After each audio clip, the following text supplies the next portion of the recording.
Well, barely enough time for the underwear bomber to say, hey, it was in my undies. Because before officials could get to the Christmas Day bomber, lawyers apparently got to him first, read him his Miranda rights, and in less than 50 minutes, that was pretty much that, which the White House says was more than enough time to get what they needed to out of this guy. You really don't think that if you'd interrogated him longer, that you might have gotten more information, since we now know that al-Qaeda in Yemen? FBI interrogators believed they got valuable intelligence and were able to get all that they could out of him. Yep.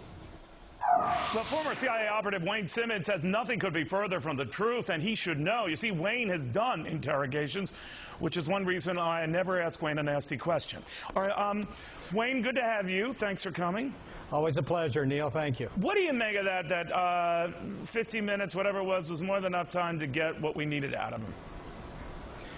Well, it's just another pathetic example of, with Robert Gibbs making that kind of a statement of the Comedy Central attitude and air that's going on in this White House. Americans should be very, very concerned, Neil, that this is the attitude that is watching over our national security interests and watching over us. We deserve, as Americans, we deserve better than this. Our allies deserve better than this. This is very, very alarming. All right, now we have reports, as you and I are speaking here, Wayne, and this is coming from Senators Joe Lieberman and Susan Collins to the Attorney General and Securities Brennan. We write to urge the administration to indefinitely transfer Abdul Tlaib, the foreign terrorist, to the Department of Defense to be held as an unprivileged enemy belligerent and questioned and charged accordingly. No responses yet. Obviously, this just got out, but what do you make of that? Well, look, a lot of people are trying to play catch-up here, and certainly the White House had every opportunity to do that when we, on the intelligence side, stumbled across this guy. Our allies, as I said earlier, should be very, very concerned because, Neil, when we stumbled onto this guy and did not get intel out of him, we then were allowed to go back and correct the mistake because we had him in our grasp.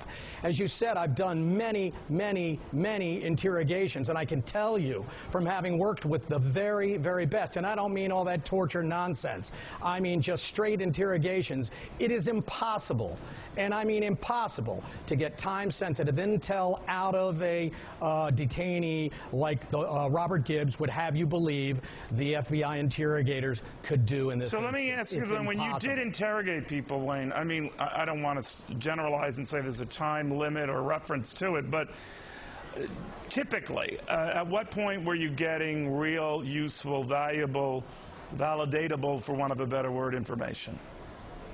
Well, it depends on the detainee, of course, but Neil, what you have to do is step back and take a look at this instance. We are being attacked. What Americans have to understand, what the public needs to know, is that we were under attack on Christmas Day from al-Qaeda, if you were to believe Osama bin Laden. And even if you don't believe Osama bin Laden in that tape that he just released, you still have to know that we are under attack. What does that mean? We've now captured one of the attackers.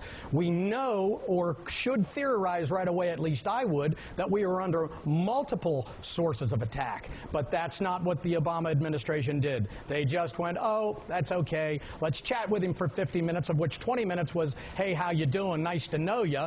And so you ended up with maybe 30 minutes. Wayne, scary stuff. Thank you very much. Wayne Simmons, good seeing you again. Always a pleasure, Neil.